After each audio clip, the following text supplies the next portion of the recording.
All right, let's continue on here. So, what's an instrument? Well, we use instruments to help us collect our data. Um, and an instrument might be a psychometric tool, maybe a survey or a scale, such as a pain scale, like 0 to 10.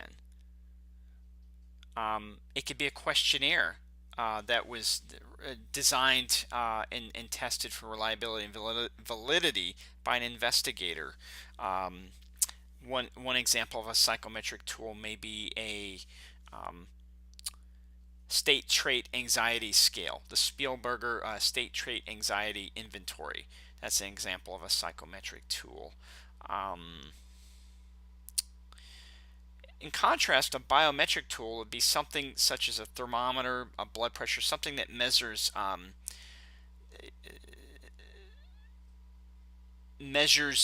some sort of a biological function.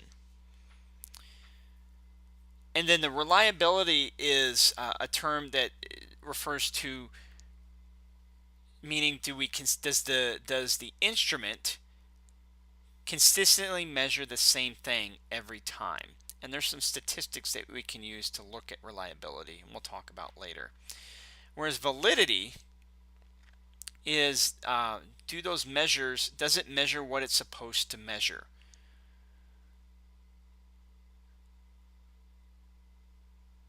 And like I said, we'll talk about both of these terms later.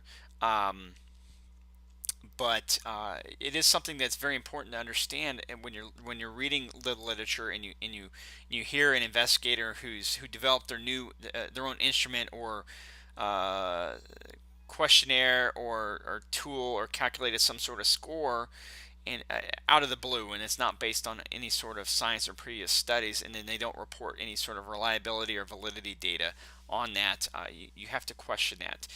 Biometric data, sometimes you have to look at quality control, and there's different calculations terms that we look at for biometric tools that we'll talk about in later lectures.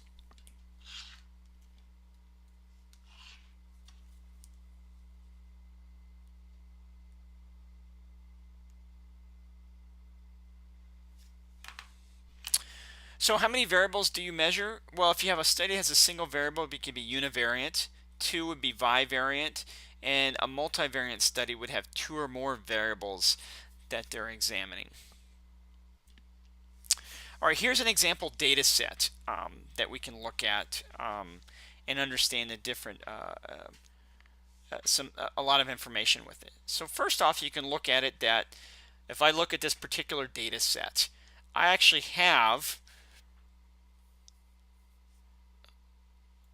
let me open up my review tools here for you really quick.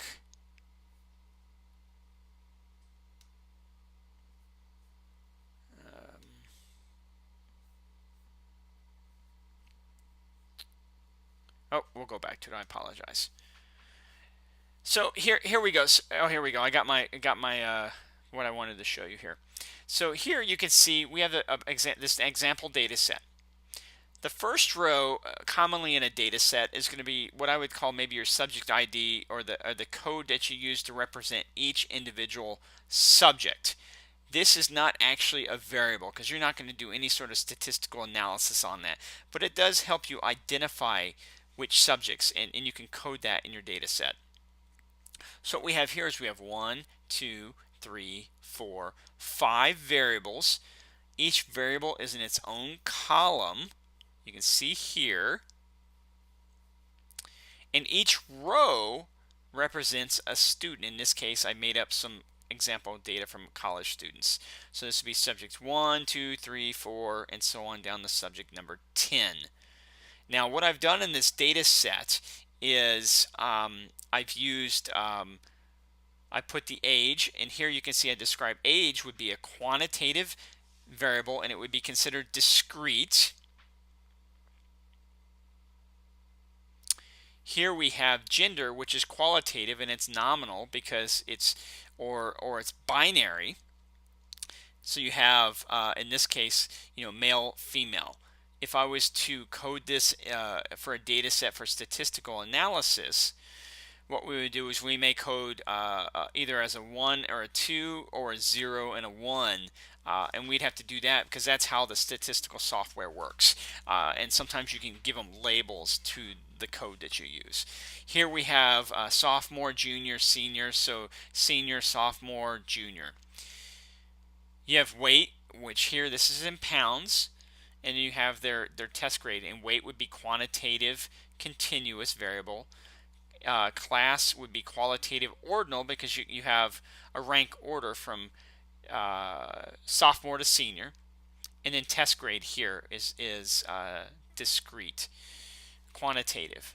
And so here, if we look at the possible ranges, the range of variables would be from ages 18 to 35.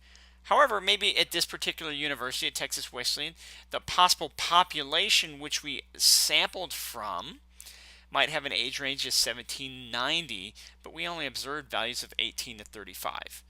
You can see here gender was only male, female.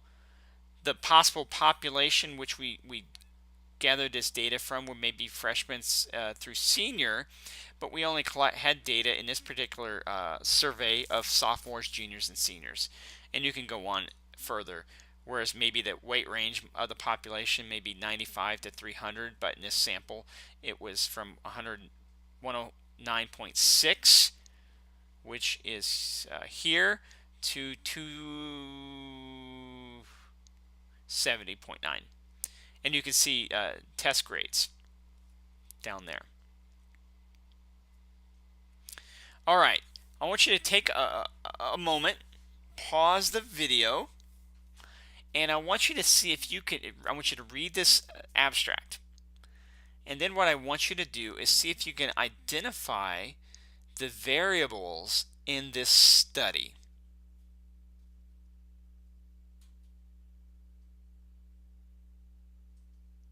Okay, so what did you guys write down? All right.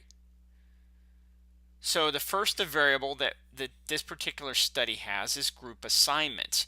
So if we look through here, their administration of small doses of non-depolarizing muscle relaxants. So what you can see here is that it's where they have group assignment where they either got lidocaine or rocuronium. So I can see that right here, lidocaine group, rocuronium group. So that would be a qualitative nominal variable.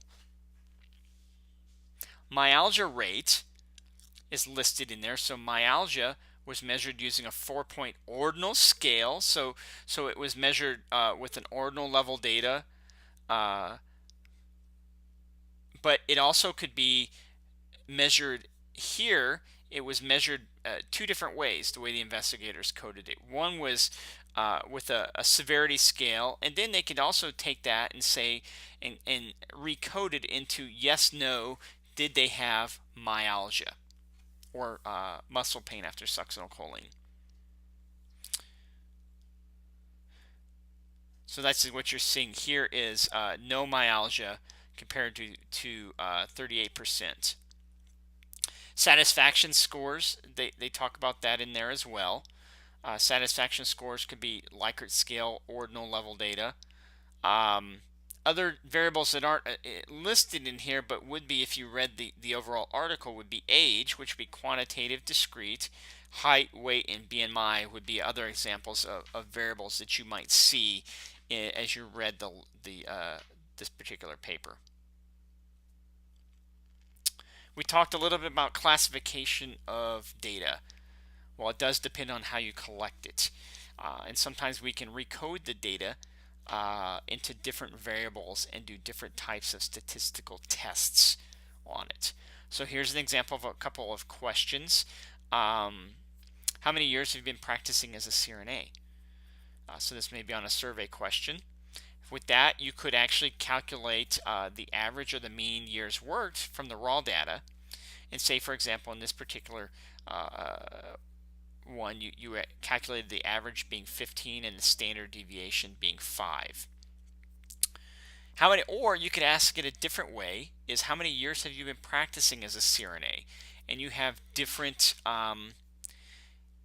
categories of age ranges. So this is from like the compensation and benefit survey I talked about earlier. So that would be qualitative ordinal level data because each one is they're rank ordered.